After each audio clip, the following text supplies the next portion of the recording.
Aitor Gorrotxategi, piragüista irundarra munduko eta Europako txapelketan egon berri da eta bertan emaitza onak lortu ditu. Gaur gurekin dago eta berak kontatuko digu bertan bizitagoa. Kaixo, Aitor? Haupa, egunon.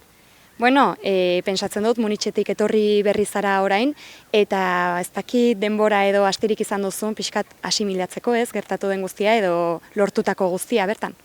Bai, iritsi nintzen astelenean bertan Munitxetik eta bai, lehenengo egunak hemen pixkat rekolokatzeko edo, baina bai, ja nahiko asentatuak gertatu den guztia.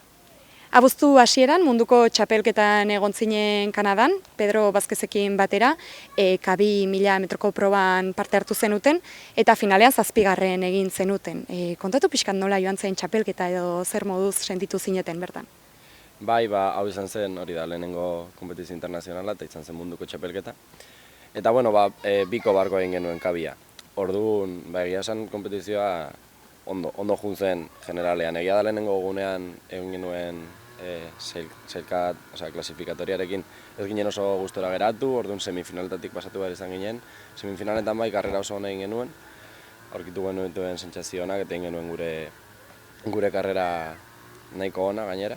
Eta gero, behin ja finalean sartutak, azkeneko eguneko lasterkete bai oso nahi izan zen, gaina izan zen egun bat gogorra jarri zena, haizea dekara euki genuen, orduan denborak ere oso motelak izan ziren, ia normalean baino 20 segundu gehiago egin genituen, eta horrelako egun gogor batekin ondo afrontatu genuen, nik uste modu egokian, gogoz, eta egia esan konpetizio horrekin ere oso gustora geratu ginen.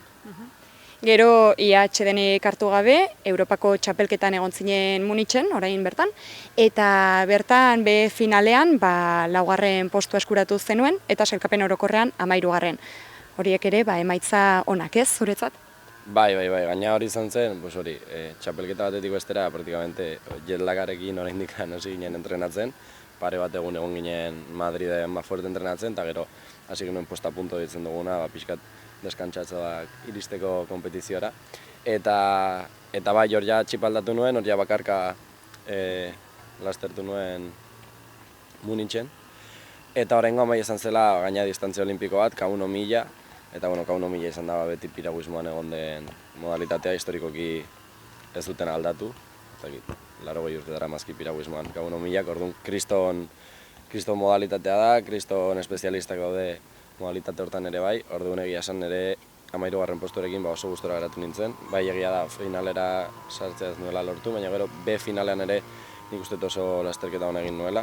Berriz ere egunekin geroz eta hobeto konpetitu nuen, detaiak pulitzen, lehenengo egunetik 2. hobetu nuen eta 2. 3. ere bai, orduan nik uste orokorrean lasterketa eta kanpeonato politokin nuela. Hau dena, denboraldia borobiltzeko ez, balio izan dizu edo bukaera borobil hori emateko ez? Bai, guk ere denboraldia oso goize hasten dugu, urrian hasten gara entrenatzen, eta martxo hasieran egiten dugu lehenengo Espainiako konpetizioa, orduan hor hasten dugu pixkat denboraldia. Eta lehenengo zati honetan egiten duguna da, Espainia mailan guk konpetitu, hor lortzen dugu sailkapen bat, egiten dugu ranking moduko bat, eta gero ja badakagu denboraldiaren 2. zatia nun internazionalki konpetitzen dugun. Orduan egia da denboraldi osoan zehar ateraitula gauza positibo bastante, eta gure justo denbora internazionala bukatzeko modu oso polite zen. Ez dakit denboraldi hasieran ez, zure helburuak ontara bideratuak zenituen edo ez dakit nola hartu dituzun azken emaitza hauek edo espero zenuen edo azkenean lanean ibili zara hori lortzeko. Bai, justo aurten bai, ni ibilia naiz Sevillan, 18 urtetatik 23 egon nintzen Sevillan 5 urte, 5 denboraldi, eta aurten izan da 23 urte bete ditudan urtean, sub-23 kategoriatik atera naiz. Orduan ja berriz absolutua izanik, talde absolutuarekin egon naiz lanean Madriden aurten, eta orduan hori izan zen neguko aldaketa sakonena. Eta egia esan talde absolutuarekin hasi nintzen lanean, netzat objektibo eta helburu handiena izan zen, pixkat dinamika horretan sartzea eta gero noraino iritsi nintekien.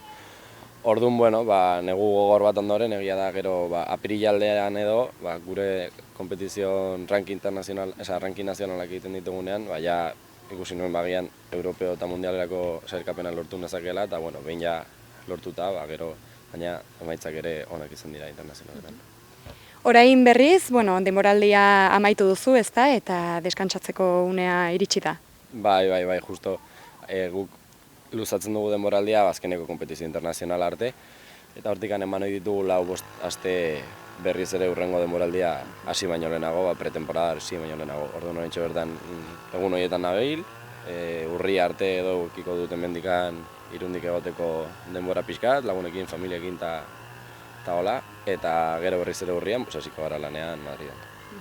Eta urritik aintzinera, ez dakit ja aurre ikuspenik duzun, edo zein izanen dire hurrengo denboraldiko, edo hurrengo pausua, edo hurrengo erronkak?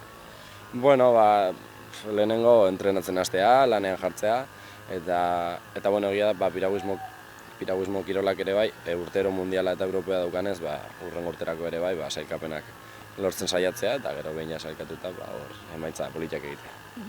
Aurten lortutako emaitzekin, ez dakit zure hasierako helburu horiek edo aldatuko diren, edo aurreko urteko helburu berak izanen diren? Bueno, helburu finkoak baino gehiago nik uste saiatuko nezela urten bai, pixkat lanean hasten, ea nola aurkitzen ezen egunero, eta behin ja, igual, urtarrila, otsaila aldean, selektiboak gertuago daudenean, jasiko gara helburu konkretuagoak finkatzen.